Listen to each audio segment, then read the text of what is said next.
Hello and welcome back to the final session of this year's StreamTV World, brought to you by the StreamTV show and Fierce Video. If you are joining us for the final session, my name is Oliver Ward, your host for the show.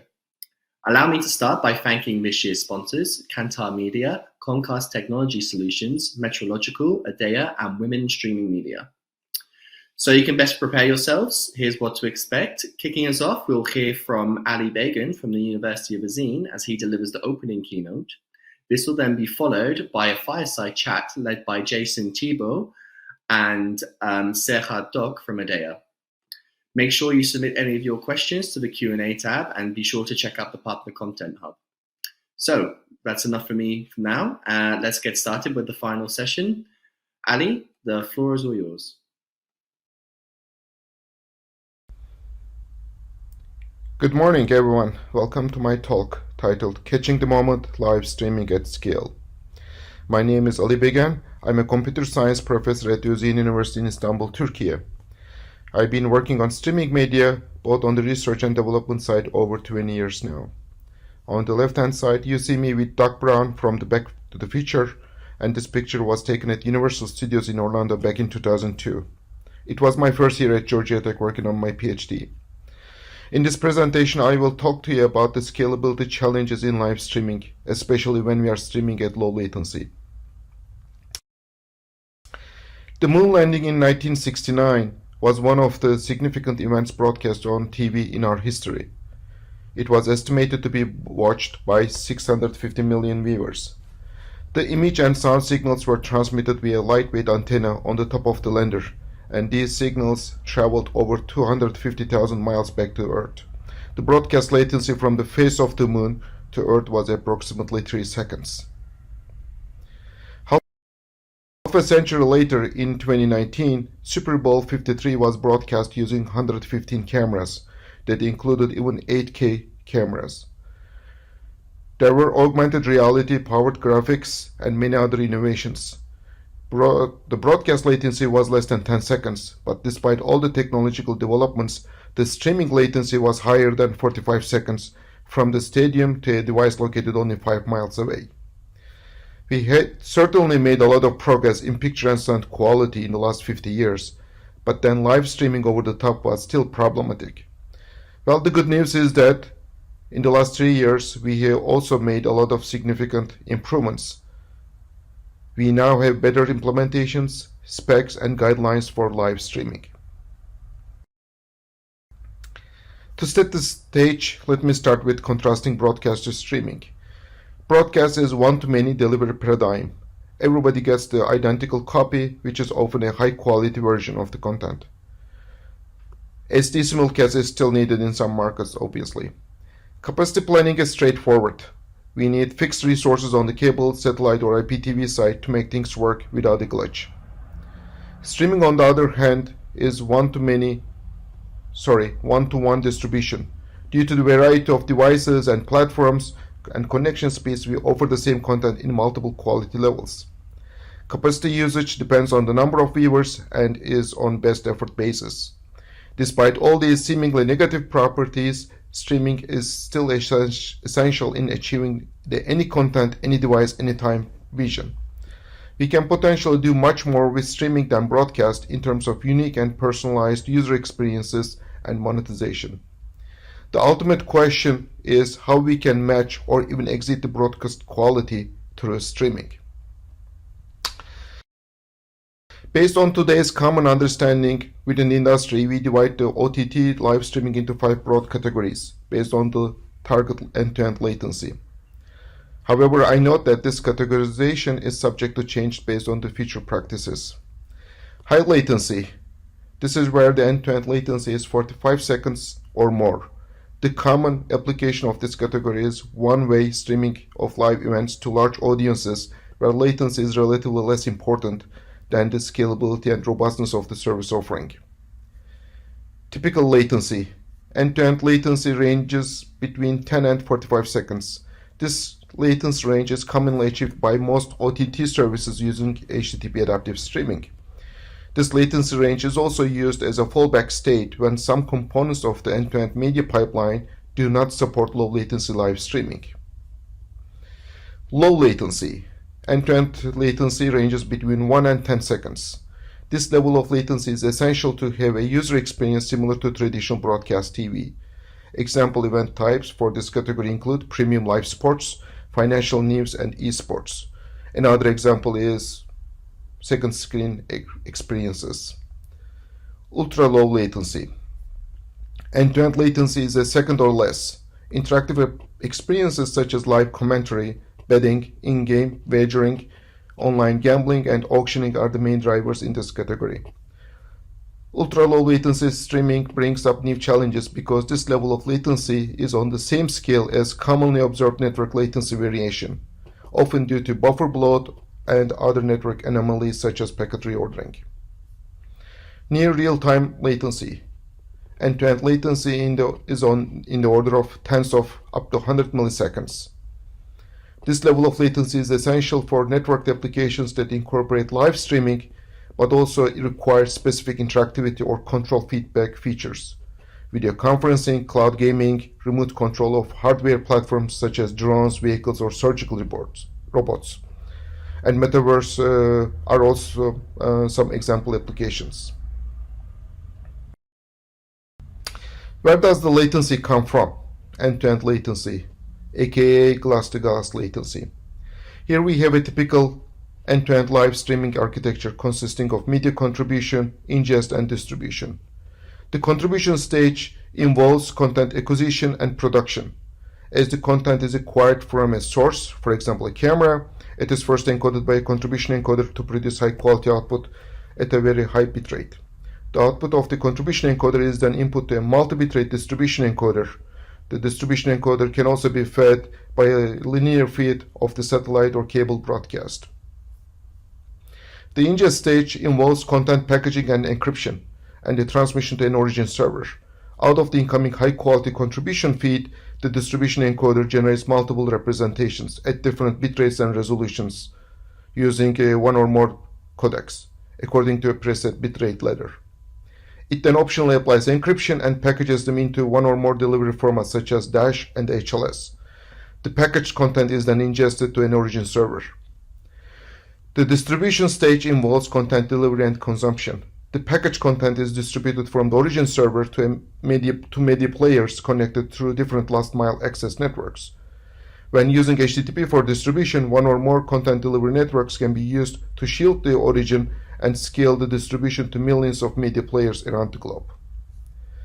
The choice of and configuration of the contribution and distribution encoders and packagers, contribution, ingest, and distribution protocols, and rate adaptation, buffer management, and other playback-related algorithms running on the streaming client all affect the end-to-end latency and robustness of the playback.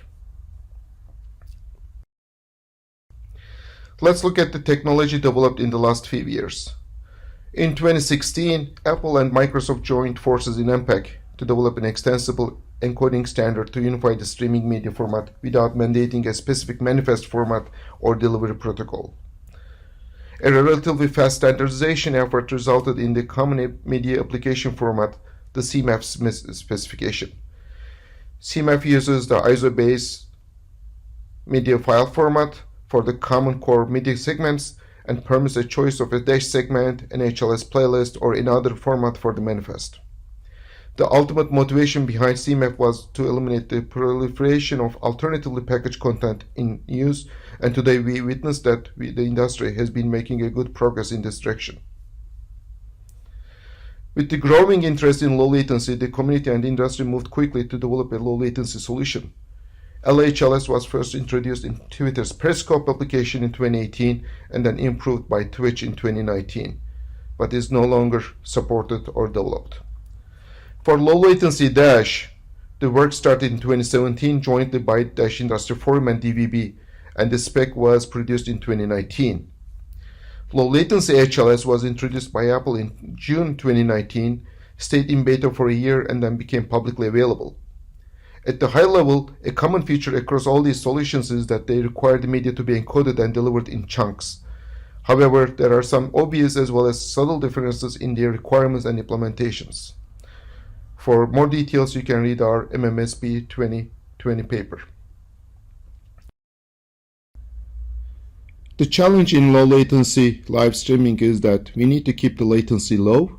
We need to keep the latency more or less the same for everyone. We need to balance the other experience factors, such as we would like to have high quality segments, we would like to have less freezing and less resolution and bitrate switches. The approach we take is straightforward. We need to determine a good target latency that we can sustain over the duration of the content. We need to have accurate bandwidth measurements and, if possible, bandwidth prediction modules as well.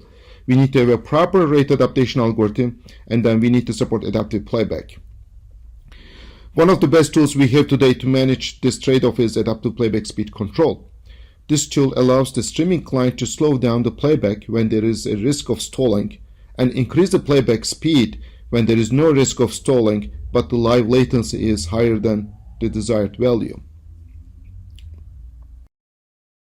Running adaptive playback blindly may introduce artifacts to the content that are visible or audible to the viewer, which is not ideal for the viewer experience. To mitigate this, we developed a content-aware playback speed control algorithm that intelligently varies the playback speed based on the scene such that the artifacts introduced are minimally visible to the viewer. We published 2 papers on content-aware adaptive playback, listed at the bottom of this slide, and my 2021 DMAX talk was on this subject, and you can watch it on YouTube. Several recent technological advances have laid out the foundation for low latency live streaming. However, this doesn't mean that significant limitations and challenges no longer exist. Deploying a low latency live streaming service requires a diligent examination and streamlining of every component in the media delivery pipeline. To this end, it is imperative to understand all the components and functionality that can contribute to the low end-to-end latency. My DMAX talk from October this year covers some of these aspects, and you can watch its recording online. And then there is also a paper that we published recently which goes into a lot of details on this subject. Now, given all this, all the specific guidelines and implementations out there, why we are still not seeing a lot of deployments of low latency live streaming? I guess many service providers, OTT providers, and content providers are still a bit skeptical about whether they are going to be successful or not in this business, especially when it comes to monetization like ad insertion and other functionality in their systems. They are a bit scared to deploy this at large scale. But I think we need to start soon, and we need to start deploying this and make it available to the public. So, are you brave enough to do low latency? Hopefully, yes. With that, I am concluding this talk. I hope you enjoyed it and found it helpful. This talk and many other talks that I presented in the last few years and their recordings, if they are available, are posted on my website. If you have any questions about this talk or other live streaming issues in general, feel free to reach out to me at this email. Enjoy the rest of the conference, and thank you. Thank you, Ali. That was great. So up next, we'll have our final fireside chat of the show, led by Jason Thibault from Streaming Video Alliance and Serhat Dog from Adea. Jason, take it away. Hi, I'm Jason Thibault, the Executive Director of the Streaming Video Technology Alliance. It's really exciting to be here today with everybody. And with me, I have Serhat Dog from Adea, and we're going to talk about live streaming, the technical challenges of scalability and reliability and resiliency, and then some of those really cool experiences that we've all been hoping for, like even, online betting. So Serhat, why don't you introduce yourself and tell us a little bit about you? Thank you, Jason. Very happy to be here with you today. As you mentioned, I'm with Adea. We are a publicly listed company on NASDAQ. In fact, we spinned off Xperi at the beginning of last month, October. Revenues are about $400 million range. I am responsible from the media technology. I'm the CTO working on advanced R&D projects, technology, strategy, roadmap. This is an awesome topic, which is close to my heart. Live streaming, challenges, and as we are talking about the shift to streaming for all kind of video and media, especially the challenging streaming content like sports and news, this is a very timely topic. Yeah, absolutely. I mean, it's definitely a topic that we discuss a lot at the SVTA. We have a working group that's built out just to try to solve some of the technical challenges with live streaming. And that, that really sort of leads us right into the first question is, Serhad, from all your experience, what you're seeing now and what you've seen in the past, what are some of these challenges facing streaming operators who are trying to turn up, live streams at scale? Yeah, I think you hit the nail in the head right there with the scale. That's what's important. What makes it challenging is both being live and at a large scale, right? At IDEA, we look at the problems from a full system perspective, all the way from content ingestion to delivery to rendering. So when you look at the problem in a bigger picture that way, then there are a lot of points that things may go wrong. I mean, if you look at the cable industry, like the linear TV industry, it's your own network, private network, right? You know the type of the set-top box, the stream that comes out of that set-top box is similar to you versus the neighbor. But when you go into the streaming world, there are a lot of things that are in motion, right? The problems that could be is we have all experienced it, the quality of the video. Sometimes you see pixelation, right? Sometimes you see stuttering, ghosting, freezing, the frame rate fluctuating, and sometimes you're even missing the frames, a long startup time. Or I'd like to, especially for the sports games, I like to zoom in and try to get details about a particular player or somebody in the audience. You may lose the audio and video sync. You may have audio problems, muxing problems. So when you blow up the numbers to millions of people, right, for a Thursday night football, 10 million, 15 million. I'm a soccer guy myself, and I'm anxiously looking forward to the World Cup. That's going to happen pretty soon. So if I miss a penalty shot, or if I miss an instance that somebody is about to score a goal, I'm going to be a very unhappy consumer, right? So it's not an easy job from a streaming operator point of view, because there's so many parameters that are in motion, right? First of all, is the end consumer on a mobile phone, tablet, or a 65-inch TV, right? So based on that, the call to experience is gonna change, and there's no uniformity. Let's assume that we're on a smart TV. Is that a Samsung TV? What's the OS running on that TV? And people also ignore the last mile issues, right? We can expect the smart TV is hardwire Ethernet connected, but maybe they're not, right? They're on a Wi-Fi. Then we have to think about the issues on the ISP perspective. What's the load on the ISP at that day, or what's the router version? Is the router on the latest OS version? What's the RSSI on the Wi-Fi? In fact, what's the Wi-Fi version? Is it 11AC, 11AX? Am I taking advantage of the wonderful capabilities offered by the mesh network? Or if I'm watching this on a streaming stick, is that a Roku stick? Is that a TiVo stick? What is it? Is it Chromecast? When you look at the problem in this bigger picture, there's so many parameters that are in motion, and you may experience a Barcelona versus Real Madrid game, awesome, but on the other side, I may be having many problems, and troubleshooting that is not easy. Like you and me, technical people, will try to bring their big hammer and reset it, right? Restart always solves the problems, even for humans. If you're upset, restart yourself in a minute, you feel better. But we can't expect everybody to be able to troubleshoot. And if you don't have the analytics built in, then there's a lot of finger pointing going on. Was the problem here on the ingest side? Was it on the rendering side? Was it on the transmission side? Even like the version of the app, if I'm watching a game through a Fire TV app? Like, what's the version of that? What's or even other things like what's the player buffer look like? Or uh, am I watching it on an iPhone 6 or on an iPhone 14 Pro Max? Or if I'm watching it on cellular, is that on 4G or 5G? Or if it is 5G, what sort of 5G? Is it 5G mid-band? Is it low band?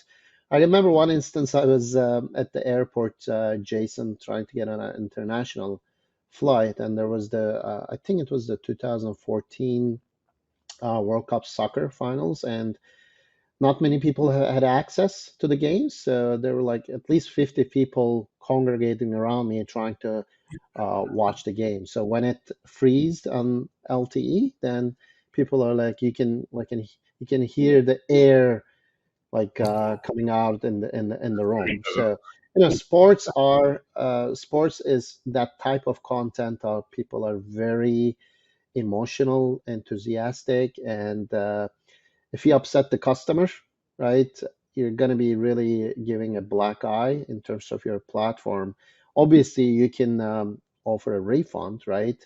So, Jason, if you missed the World Cup final game, can I offer you a refund so you can cash it like 4 years later? I don't know if that's going to work. So latency is a big problem. Let's get into the technical parameters. There are a lot of parameters floating around, right? Obviously, the bandwidth. If you have high bitrate available to us, obviously we'll use it. But that's not the only thing, right? There's also latency, jitter. I mean, I remember the saying that in 1969, when during the moon landing, right, the transmission, the latency on that I heard is like 3 seconds. Here we are in year 2022, we're streaming a game to tens of millions of people, and that's like 40 minutes. Oh, sorry, 40 seconds, right? So that was 50 years ago. Can we match that performance? Yeah, there's certain options that we can match the performance. But we're talking about a very complicated system.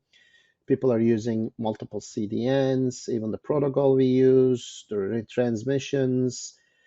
I mean, you can go all the way back to the camera capabilities, right? Now we have availability of 4K cameras. So, Jason, if you bought a 4K TV, obviously you'd like to watch the game at 4K quality, or you get happier when the transmission is in 4K and you can spot all the details. So those are generally the problems, but we have to take a step back and look at the problems from a bigger picture perspective. There are a lot of moving parts. It's very complex, and streaming is still a relatively young industry, even though we started streaming audio, I don't know, 20 years ago, 25 years ago. But in order to match the performance of linear TV, there's still work to be done.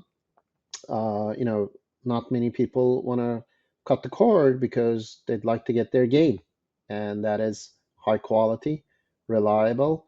I would say there's still work to be done to match the performance on a over-the-top full streaming world. No, absolutely. And I think in our audience, if there's anybody like a streaming operator who handles live sports, they might be saying to themselves right now, yes, somebody finally gets it. And then if you have folks who want to launch live streaming, might be going, that's not what I expected because it's really complex. So let's talk about, how do we fix some of that complexity, or how do we fix some of that, some of those challenges? Is it infrastructure? Do we push things out to the edge? Do we use the cloud more? Is it 5G? Right? Do we get more bandwidth, bigger pipes? What are your thoughts on how we address some of these problems? Yeah, obviously bigger pipes helps. Maybe if I dissect the issues, bigger pipes, more pipes, and a better usage of the pipes, right? So, I mean, one way you mentioned 5G, and now today cable operators are also MVNOs, right? They are also providing cell service. They'd like to offload a lot of traffic to Wi-Fi, but you can do a lot of interesting caching mechanisms while your customer is in a cellular network versus when you get onto the Wi-Fi, because as a cable operator, you're going to know exactly when they are on what network, and then you can do a lot of intelligent caching. And 5G has a not much talked about mechanism feature called sidelink, where you can actually exchange information on a sidelink connection, where you have a lot of, let's say you have a lot of media content or chunk misses that you can get it from nearby devices. I think device to device in the future is going to have a comeback, and not necessarily only for the transmission, but you can also leverage it in terms of caching as well. So I think latency is an important issue. You have different protocols, right? You have WebRTC coming in. You have low latency HLS coming in. These are like from an ingest perspective on the WebRTC side, the web protocol. These are all exciting developments. Maybe not the entire ecosystem is ready, like the full CDN support. I've seen Cloudflare announcing WebRTC support. But it's a matter of time. We're going to get there. And we have to solve these problems. Why? Because to me, doing this in the most, let's say, torture condition or stress condition with live streaming and sports is going to pave the path as we move into the future world of metaverse, where you're holding very large social events. So we have to cut our teeth here to get to that nirvana eventually. And once we get there, I mean, we have to solve these problems because we have to also add attractive features like interactivity. Like I'd like to quiz you if you were really watching the game. Hey, what happened 5 seconds ago, right? Sending an interactive quiz or providing awards. Those are all nice features, some revenue generating that we can launch in the future. So I think maybe the solution is hybrid architectures. For sports, we've seen people also using a hybrid architecture of broadcast that has an IP stream component or vice versa. I mean, one example I'll throw in is like, I don't know if you experienced this, Jason. I love social audio like Twitter Spacers and the Club Audio that gives you the full feeling that you're in a room. What if you wanted to do this for video, right? Fully interactive. That's the nirvana that we want to go to, but we have to first solve the problem of full live scale streaming experiences. So what are your thoughts on this matter, since you've been involved in this area for a long time? Yeah, no, absolutely. It's interesting. I know that we had discussed, previously in a call, talking about some of the mechanisms and methods by streaming operators are trying to enable some of these immersive experiences with, like what you talked about, a hybrid architecture. I think I had spoken to one and they had said that what they were doing was delivering the regular chunked stream, like just a dash stream or an HLS stream, to the folks who are watching the sport.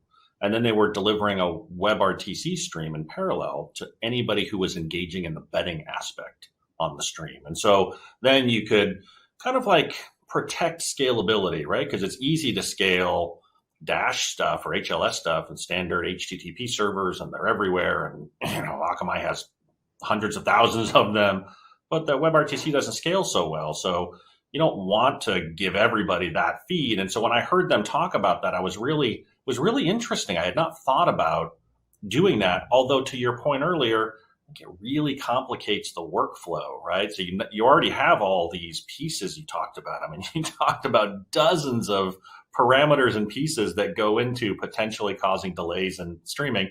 and now you replicate your architecture with a different stream, and it's suddenly now even more complicated. And what have you seen? I know that you had mentioned some case studies and stuff that you guys had actually seen. Not to mention any specific operators, but what are some failures you've seen sort of with live streaming of sports, and what did you kind of understand to be the problem? Yeah, so not naming any operators, in terms of the quality issues, right? So everybody has a different definition of a quality. So if you have a 4K TV, you're expecting ultra high definition. Maybe I'm on a phone, standard definition looks good enough for me if I'm on a train trying to catch that last 10 minutes of the game. So quality is the issue, right? As they say in engineering, you don't get something for nothing. Everything is a trade-off.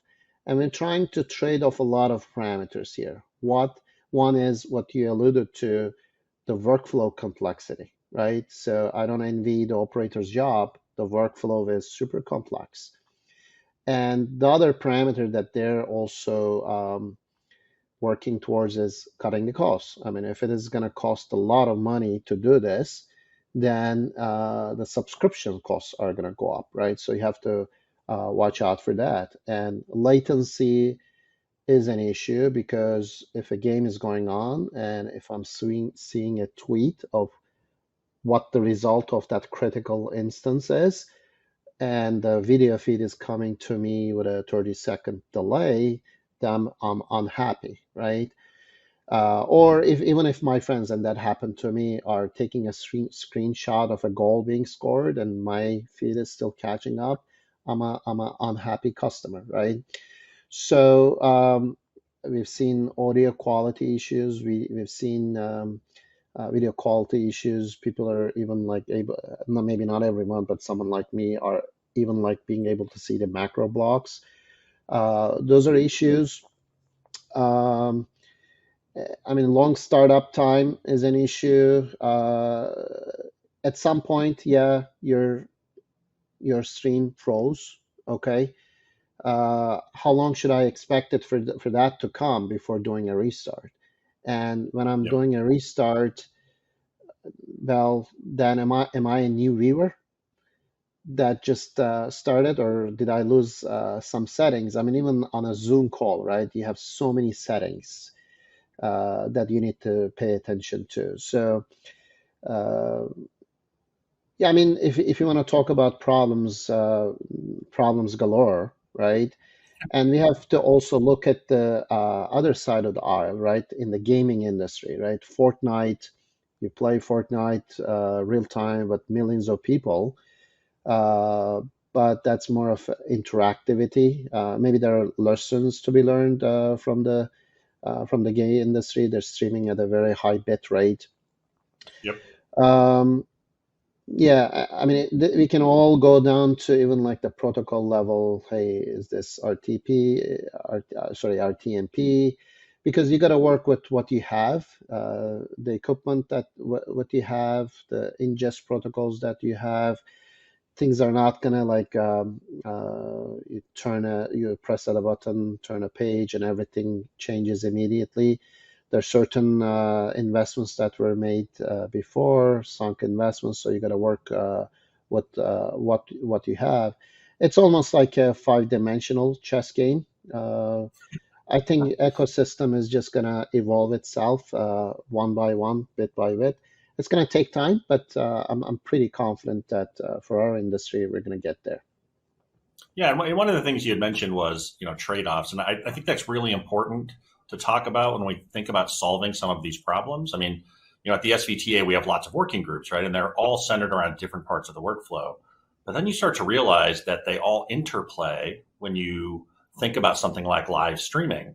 And so then you have to ask yourself, well, does an operations engineer know about all these parts? So for example, if you're an encoding expert, do you know about the player buffer? And do you know about the trade-off there? So if I increase the buffer, well, then it's longer behind. But if the connection's severed, they can keep watching. Or if I shorten the buffer and the chunk size, then it's more real time. But if there's a connection severed, they don't get to watch anymore. So, I mean, that's the real difficulty I think that I'm seeing. The real challenge is this: how can you encapsulate all of this knowledge that you need of all these different parts that are really specializations into one centralized area within a streaming operator, which is sort of that NOC or that operation center.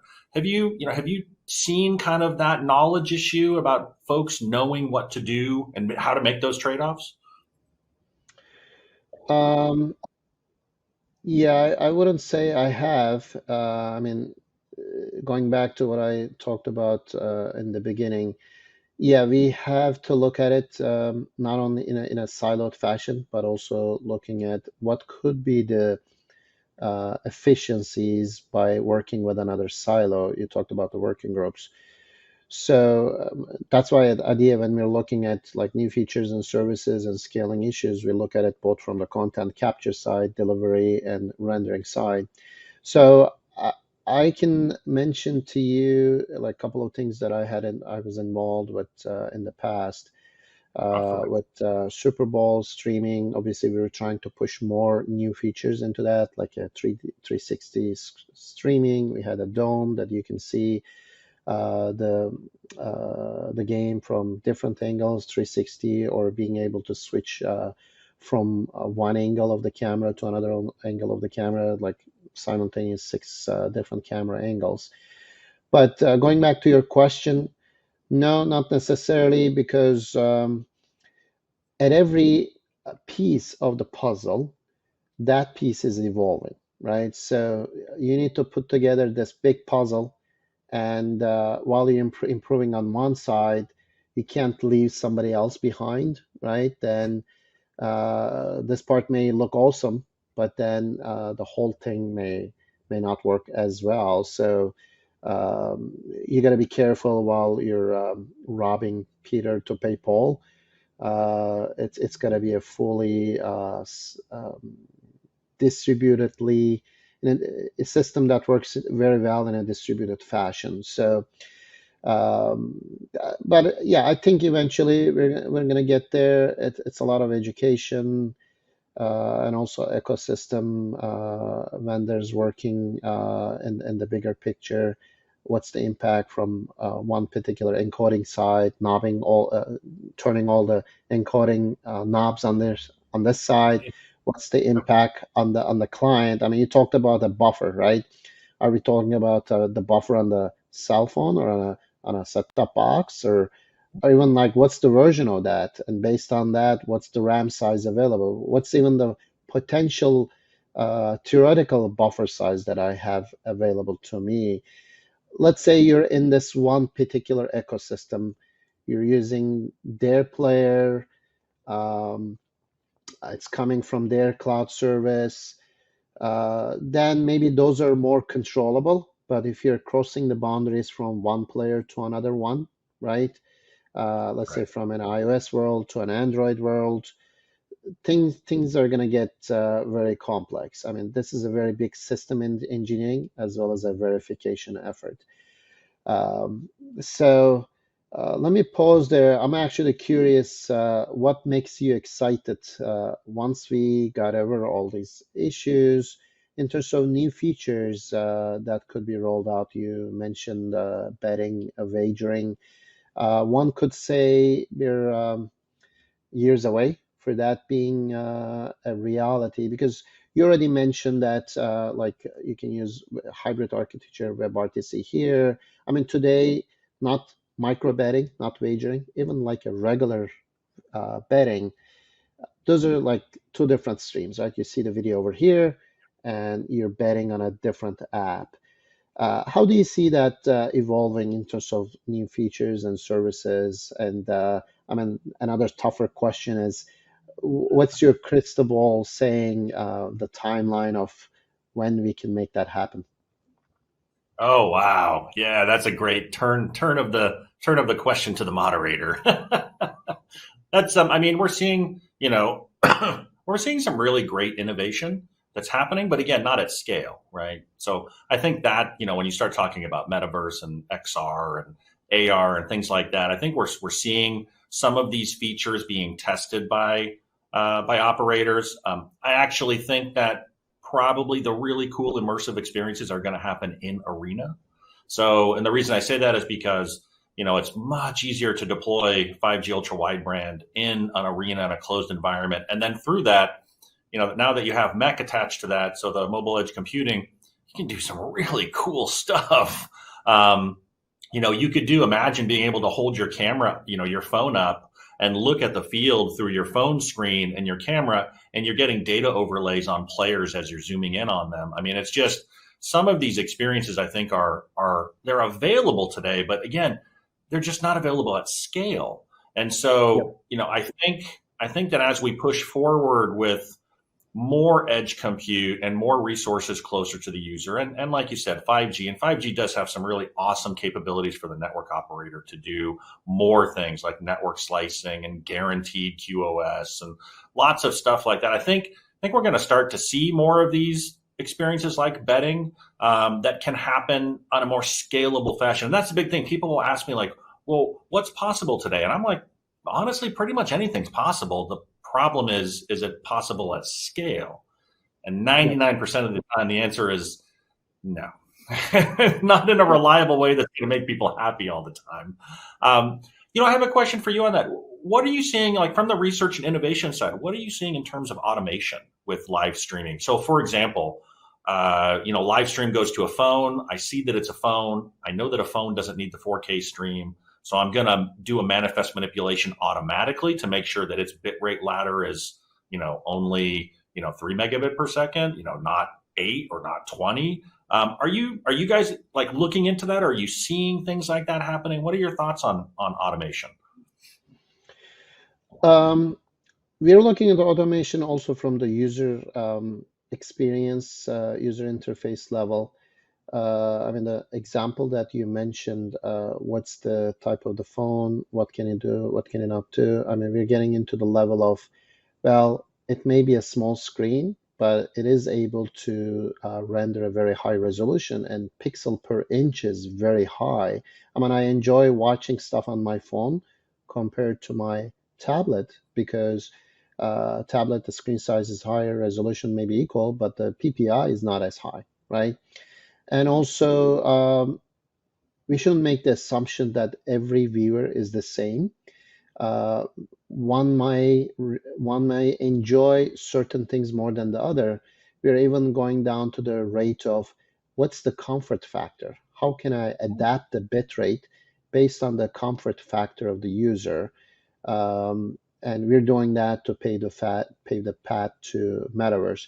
But before going there, before even going to betting, I'm super excited about like live auctions, add more interactivity. Think of like eBay year 2000. We still don't have a video eBay. We have startups like Whatnot doing that, but that would be like on top of my list. Low latency HLS as well as manifest manipulation. We have a lot of irons in the fire with future innovation in that arena.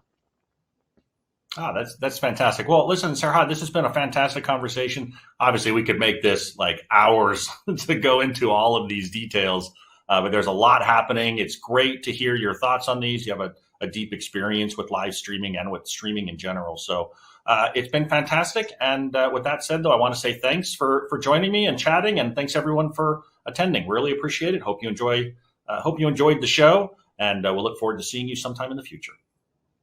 Thank you, Jason. I enjoyed it. Bye, everybody. Jason, Serhad, thank you. That was great. So that wraps up this year's StreamTV World. Allow me to close by thanking all of the sponsors for their support. And of course, thank you to all other speakers who participated, making this an informative and interesting event.